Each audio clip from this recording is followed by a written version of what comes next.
I will switch to my iPad.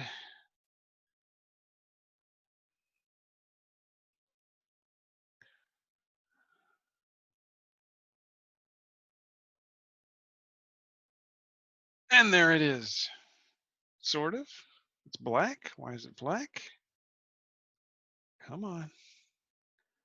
Okay, let's try that again. So I'm going to stop. Let's try share screen.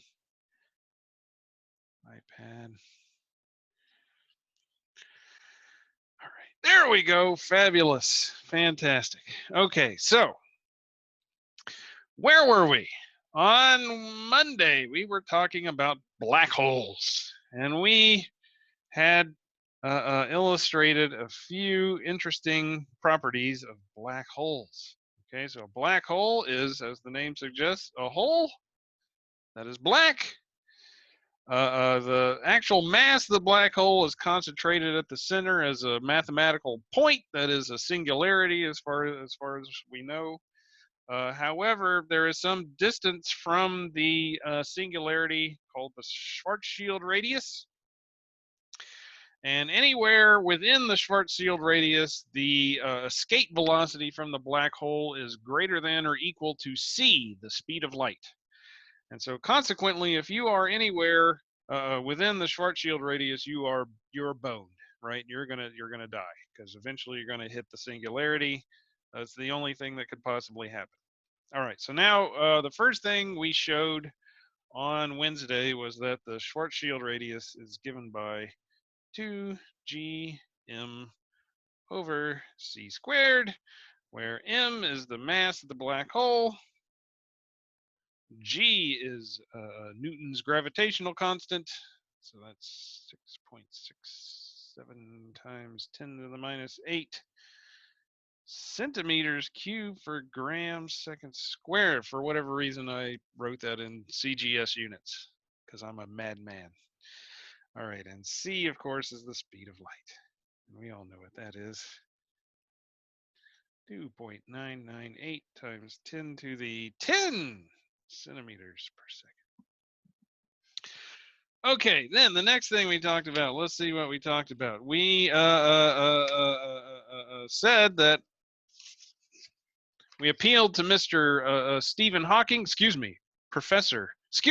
Dr. Professor Stephen Hawking, who showed that the temperature of a black hole is inversely proportional to its mass. So it's h bar cubed over 8 pi gm_kb. Okay, so it's inversely proportional to the mass. The more massive it gets, the cooler it is, which is kind of weird. Okay, and from this we extracted what the heat capacity was, or this, excuse me, not the heat capacity, the specific heat. Or is it heat capacity? I can never keep these things straight. Specific heat. So we calculated the specific heat, which we called C slash, which is 1 over c squared dt dm. And what we got for that was negative h bar c to the 5th over 8 pi g kb times 1 over the temperature. Okay, so it's negative.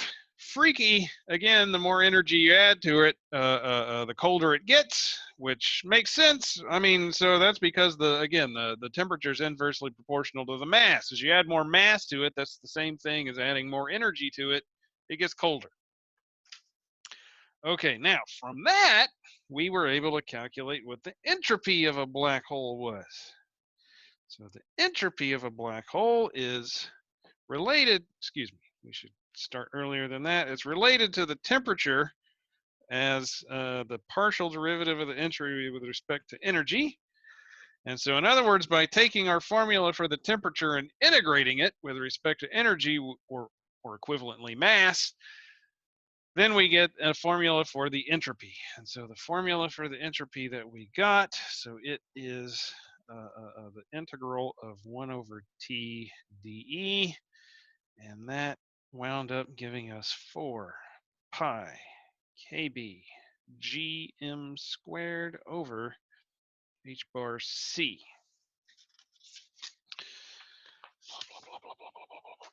And then we wrote this, keeping in mind, so we also wrote this as,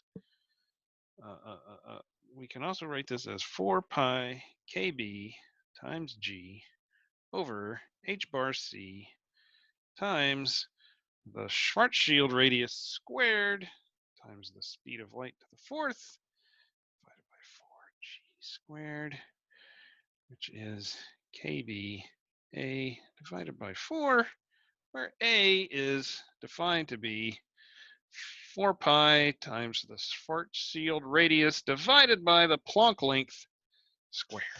All right, whatever. So there it is. All right, so now, when we left off on Wednesday, I promised you that we would try to relate this to something we are more likely to encounter in our lives than a black hole.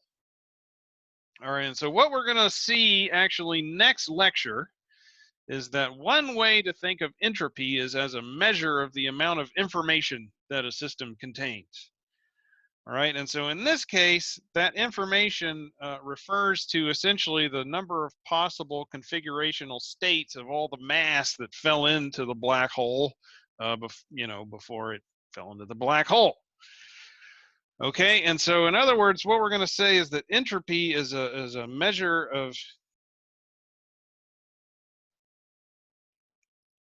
information. Okay, and again, assuming that everything goes according to schedule on Friday, we're going to talk about this in significantly more detail.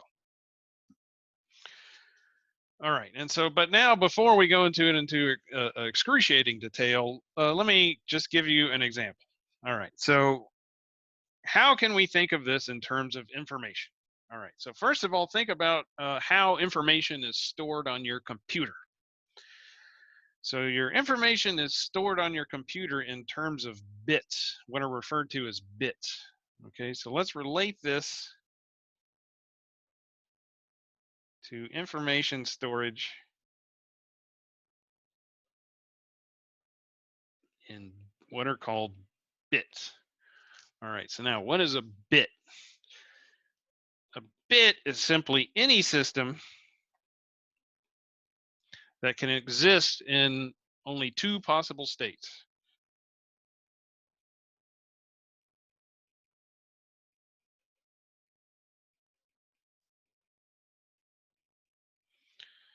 Okay, so now what you call those states is entirely up to you. You can call them 0 and 1, or on and off, or whatever you want to call it. But it's a switch, right? So it's a bit is simply a switch which can only exist in either the on state or the off state, 0 or 1. Okay, and now simply by stringing a bunch of bits together, depending upon their switch state, you can encode information into those bits. Okay, so in your computer, for example, all a bit is a transistor, which essentially you can turn the flow of current through the transistor on or off, and it's simply the state of the transistor which functions as a switch, which then you can model as a bit. It's either on or off. And then the series, by stringing together a series of bits and looking at their on and off state, you can encode information in that. Okay, so I hope that makes sense. That makes sense? Good. Okay, so another example of a bit is, for example, an electron, right? So an electron, if you look at its spin can either be spin up or spin down. Okay, so this is the idea of spintronics, that you can use an electron as a bit. And by looking at either its spin up or its spin down state, you can encode information in that. But now what's special about an electron is that it can exist either as up or down, on or off, or some superposition of the two because of quantum mechanics. And so a qubit is something which can be either an on or off, and then also some superposition of on and off. But that is neither here nor there. I just thought I'd throw that out there. All right, so a bit can exist only in one of two possible states. So if we think about what the density of states is for a bit, So remember, the density of states is simply the number of configurations that something can have in its phase space volume. So for a bit, this is simply 2, right? Because it can only have 2 states. Consequently, the entropy of a bit is equal to KB times the logarithm of the density of states. And so that is simply KB log 2. All right, so KB log 2 is the entropy of a bit. And again, as we're going to show on Friday, you can relate this to the amount of information that a bit stores in it, I guess you would say. All right, so now, this is the entropy of a single bit, an entropy of a single piece of information. So now, how does this compare to the entropy of a black hole? And again, you should think of a black hole as kind of the upper limit of the amount of possible information that you can store in a given region of space. All right, so for example, let's say that we have a black hole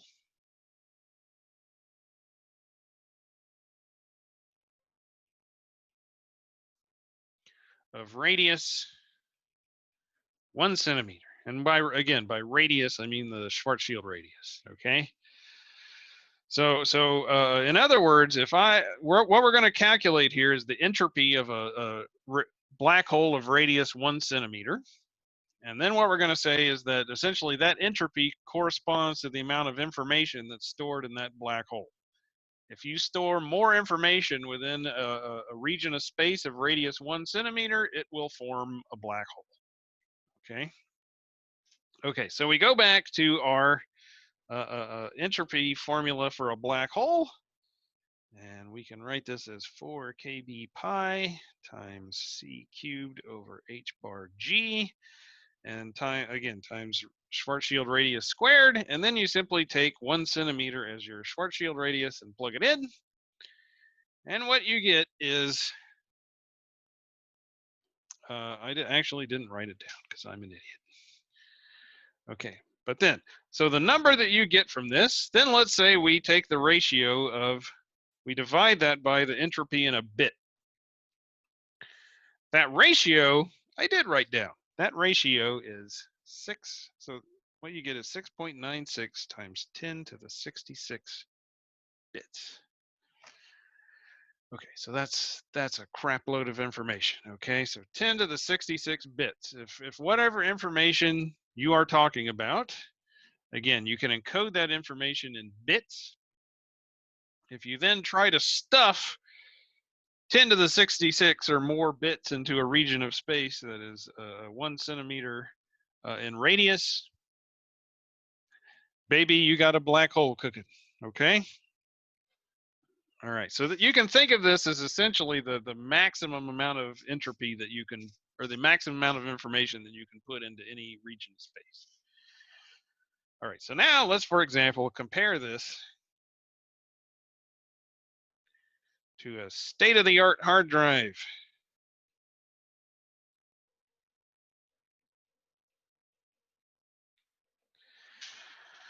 Okay, so I went and looked up, what's the current state of the art for stuffing information into a hard drive? And it turns out that this is on the order of about, so the maximum information density in a hard drive that you can currently purchase is on the order of about 1.34 terabits per square inch. Okay, so now all we want to do is to convert this into the same units as this. Okay, so in other words, bits per centimeter, essentially. So now I'm not gonna bore you with because it's just conversion factor. So you just convert this to be into the same units. Again, this is per square centimeter. You convert this to be bits per square centimeter, and what you get is on the order of 6.82 times 10 to the 12th bits per square centimeter. All right, so you compare this 10 to the 12 to the maximum information density 10 to the 66, and you can see that we got a long way to go before you have to worry about your hard drive collapsing into a black hole. Whew, what a relief. All right. Okay, so that's it for black holes for the time being. So has anybody got anything they want to ask about black holes before we move on to something else? I'll take that as a no. All right, so what we just talked about was a brief introduction as a way to think of entropy as a measure of information. And again, on Friday, we're going to go into this into significantly more detail. But now what we're going to do today is, or at least for the remainder today, is again, talk about entropy in more detail. And what we're going to talk about today is as what you may be more familiar of thinking of it as a measure of irreversibility and disorder. And in thinking about disorder, we are going to talk about Gibbs paradox, which I briefly mentioned a few lectures ago as the origin of needing the Gibbs factor when you calculate the density of states. So we're going to try to explain that today. All right, so first of all, let's talk about irreversibility.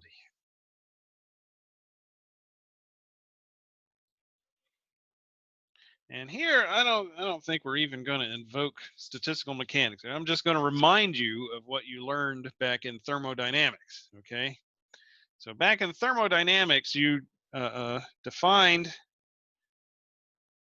entropy. So we defined entropy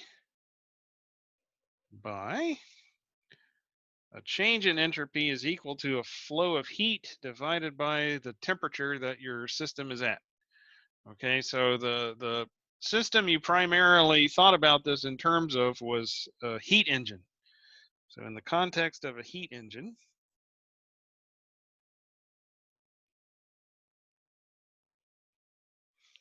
what you were thinking about was something that looked like this. You had a hot reservoir at temperature T hot that's in contact with some engine, say a piston. Okay, so let's say we got a piston here, and we are applying pressure onto this piston like so. And on the other side of our engine, we have a cold reservoir.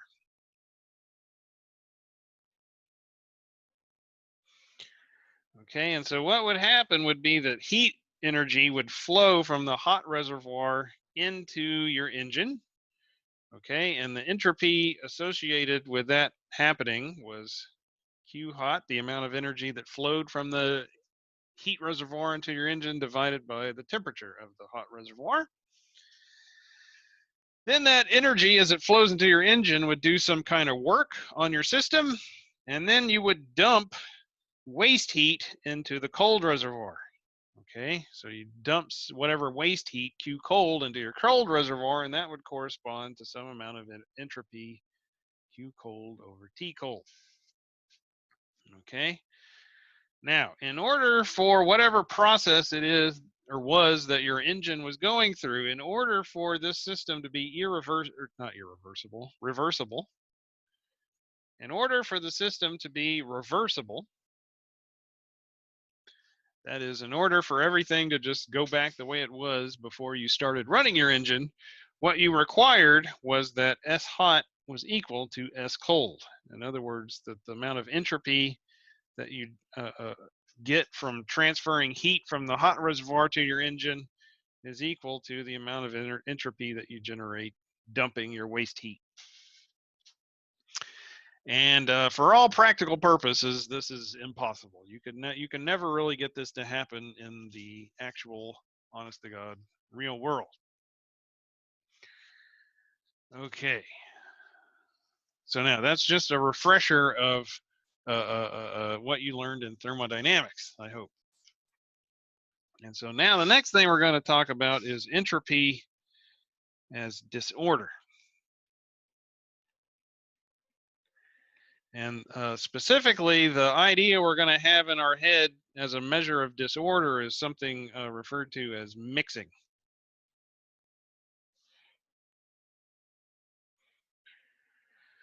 Okay, so here's what we're going to do. We're going to imagine that we have our old friend, the microcanonical box. That is, no energy can get in, no energy can get out. Oh, God, that's awful.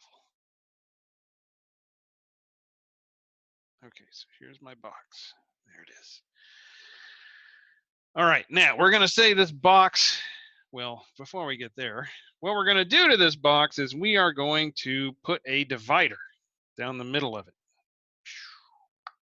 So we're going to divide the box into two separate yet equal regions. So we're going to say that this region over here has volume V, and this region over here also has volume V. In other words, the volume of the total box is 2V. All right, now into each of these regions, we are going to put some gas. All right, now specifically, we are going to put two different kinds of gas. On the right-hand side, we are going to put gas made up out of black balls. So here is my black gas.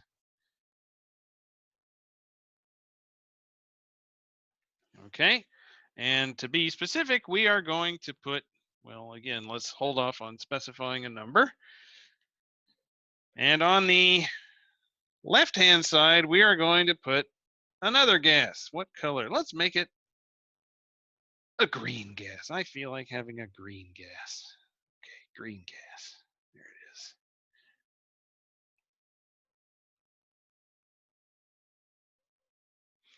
Okay, so there's my green gas. All right, now, the total number of molecules in the box I'm going to call N.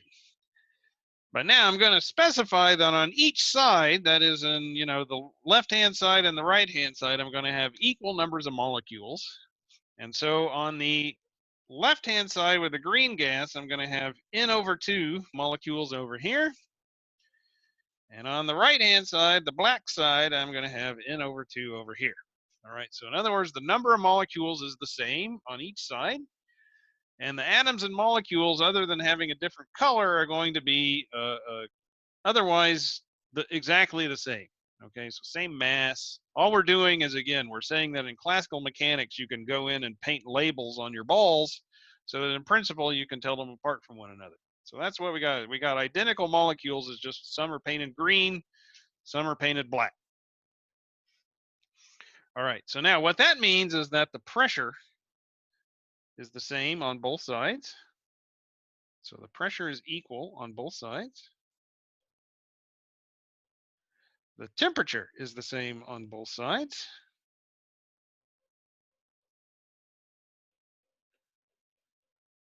Okay, everything is exactly the same on both sides. The only difference is the balls over here are painted green and these balls over here are painted black. Otherwise, totally identical. All right, so now the question is, what's going to happen if I pull the divider between the two boxes? In other words, I'm going to pull the blue divider out and I'm going to let the gases mix together. Okay, so essentially what I'm doing is I'm expanding the volume of the box. Now, you will recall that when we talked about the density of states and the entropy of a gas, that the configurational entropy of your gas depends upon the volume of the box, right? Okay, so in other words, once we pull out the divider and we change the volume of the box, we expect the entropy of the system to change by some amount. All right, and so what we're interested in is when we mix these two gases together, what is the resulting change in entropy? Okay, so what happens to the entropy upon mixing?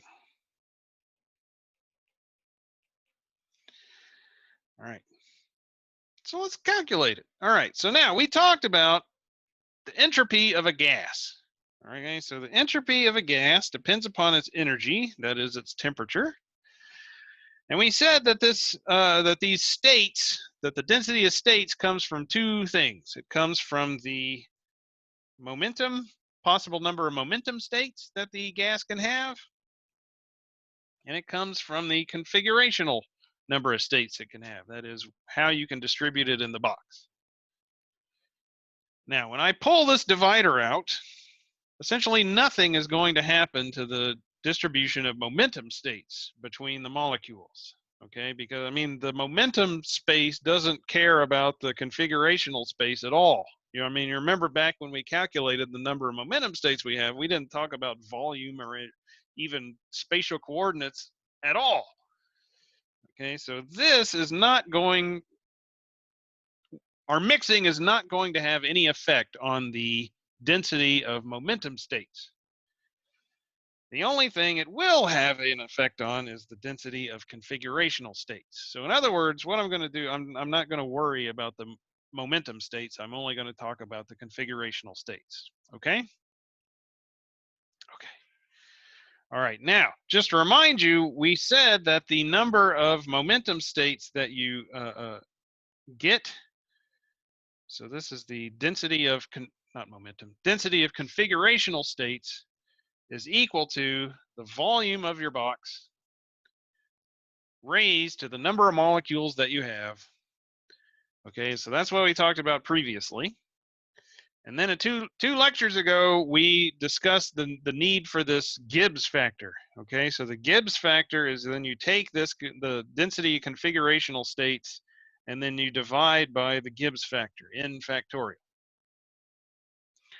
All right, so that's what we're going to do for our gas here. All right. So first of all, let's calculate the entropy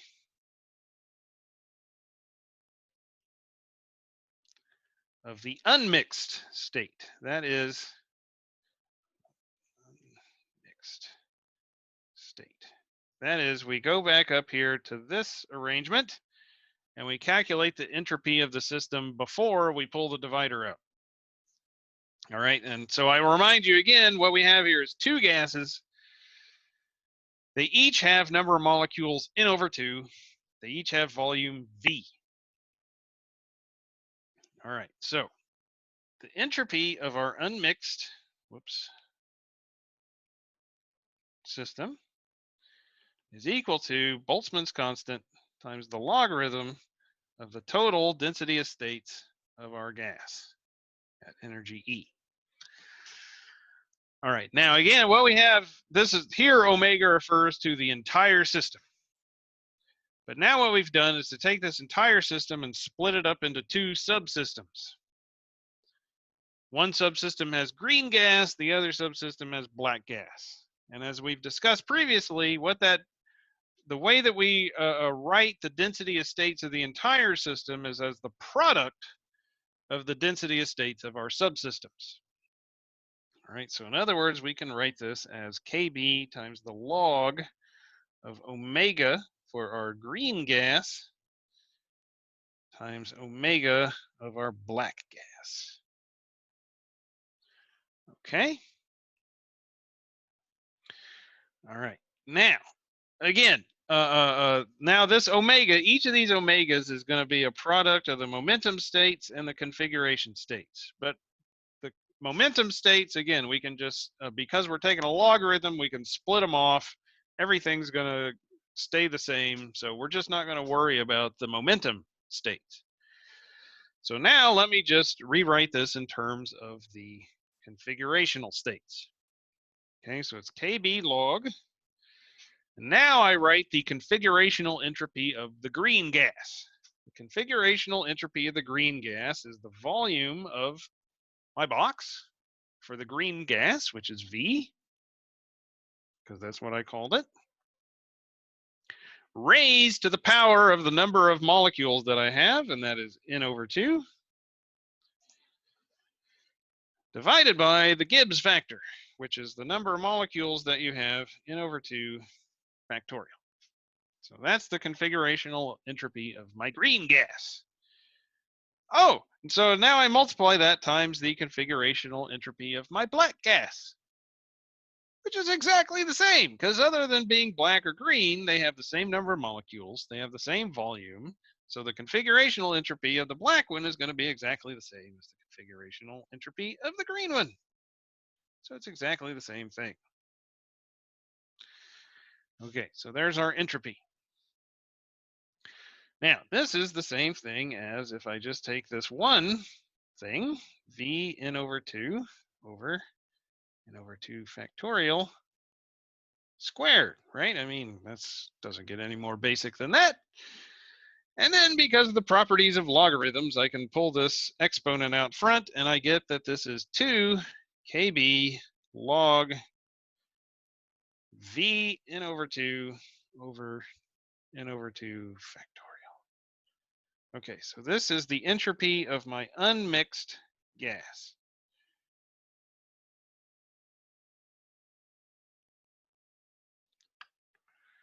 All right, remember me, says Bender. Okay, so now the next thing we're going to do is pull out the partition, let everything mix together, and then we calculate the entropy of that system. Okay, so now let's calculate entropy after mixing.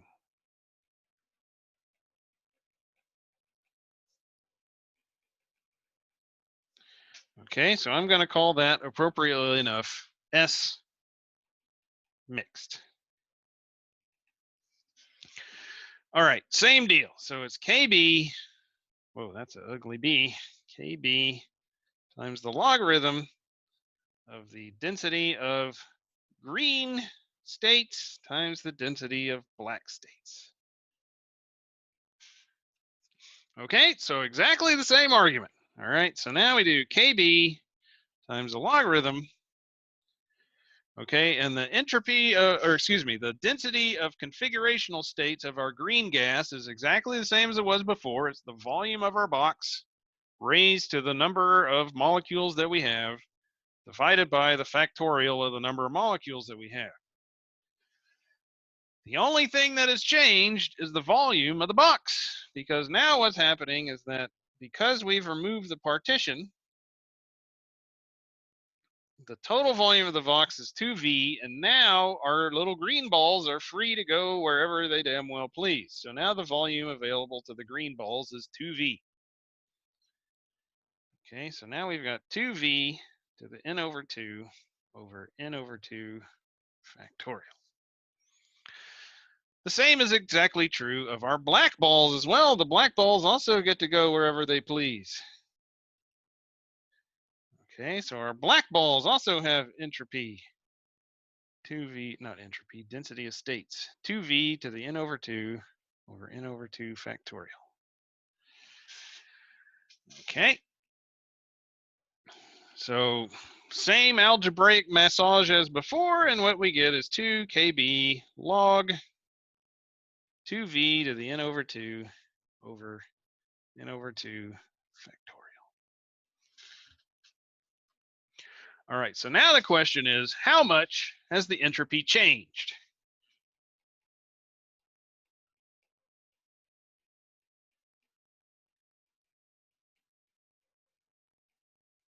As a result of mixing. Okay, so now we know what the entropy was before. We know what the entropy was after. You stick them together, and we can calculate the change in entropy. So that's the entropy after you mixed minus the entropy of unmixed.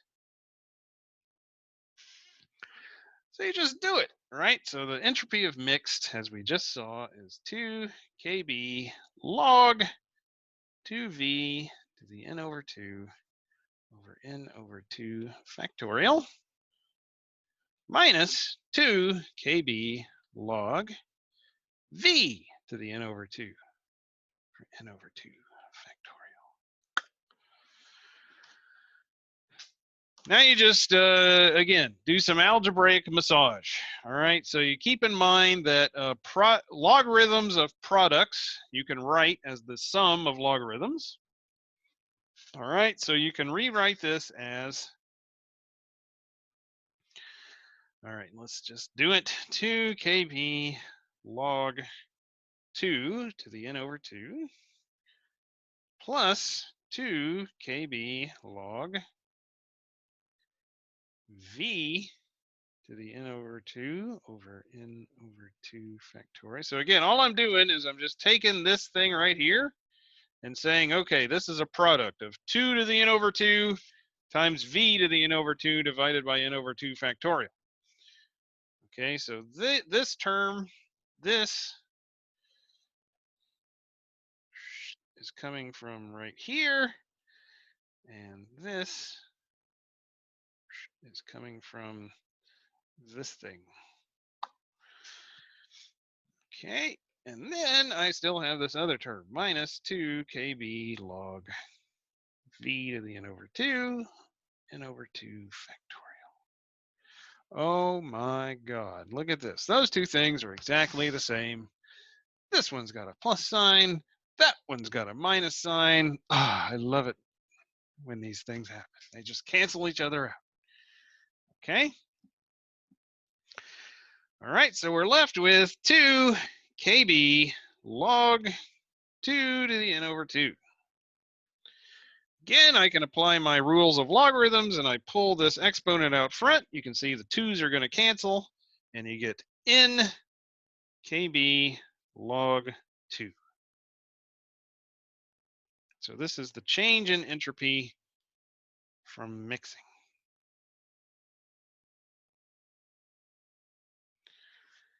All right, so notice, so what we have here is n, that's the total number of molecules that we've got that are engaged in the mixing, times kb log 2. Oh, this is the entropy of a bit, right? That's a bit of entropy.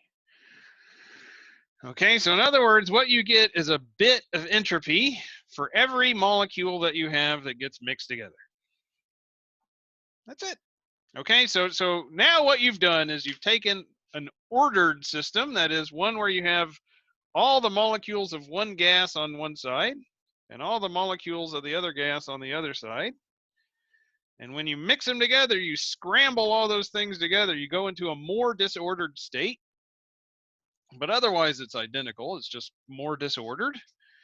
Okay, and as a result of that disorder, what has happened is that the entropy has increased. And the amount that it increases by is that you get a bit of entropy for every molecule engaged in the mixing. All right, so this is how entropy is a measurement of disorder.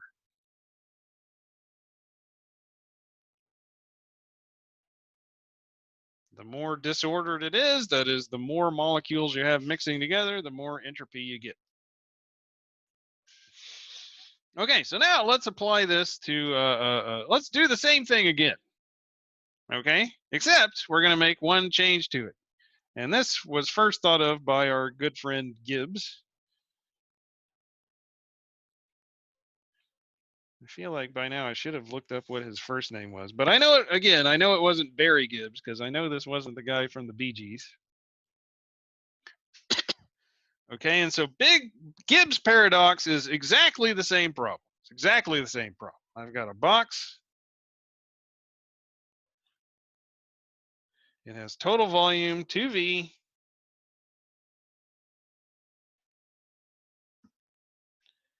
Total volume 2V. And I'm just going to take my box and split it into two. This side's got volume V, this side's got volume V. And again, I'm going to put two gases on each side. The only difference is now the gases are going to be exactly identical. So whereas before we put n over 2 molecules of black gas on the right-hand side and n over 2 molecules of green gas on the left-hand side, now I'm just going to put n over 2 molecules of black gas on both sides.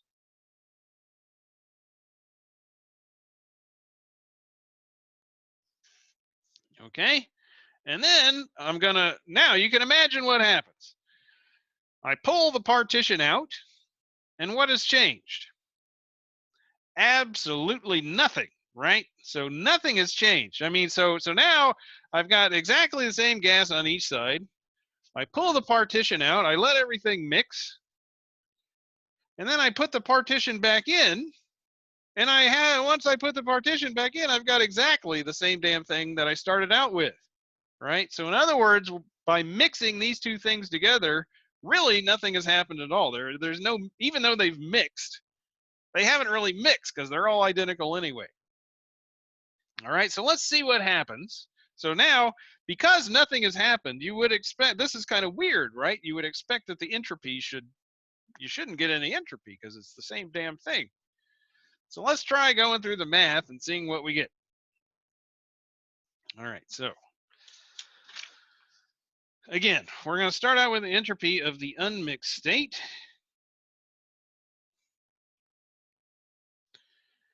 Okay, and it's exactly, the logic is exactly the same as what we had previously. Therefore, the answer is exactly what we had previously. It's 2 kb log v to the n over 2 divided by n over 2 factorial. So that is the entropy of this state before they are mixed. Okay, now let's look at the entropy of the mixed state. Okay, but now the entropy of the mixed state, when you write this down, is a little bit different than what we had previously. And that's because now all the balls are exactly identical. Okay, so once this thing mixes together, instead of thinking of this as two mixed gases, it's essentially just one big gas that fills up the entire volume. So when you write down the entropy of the mixed state, what you get is instead this. It's kb log times just the configurational entropy of a single gas in a box of volume 2V. So it's 2V to the n over n factorial. Now notice the only difference here between what we did previously is that these things are n instead of n over 2. All right. Okay, so now this is the entropy of the mixed state. This thing we just wrote down is the entropy of the unmixed state. So now let's calculate the change in entropy of, I don't even know what you would call this. It's not really mixing because nothing is happening. All right, so we're going to calculate S mixed minus S unmixed. Okay, and so what we get is kb log, whoops, yeah, that's right, 2v to the n over n factorial minus 2 kb log v to the n over 2 over n over 2 factorial. Okay, and again, you just do a little bit of algebraic massage. So let us, again, first write these things out. So I'm going to rewrite this as kb times n log 2v. So again, all I'm doing is just taking this term and splitting it out, minus log n factorial. Okay, so that's coming from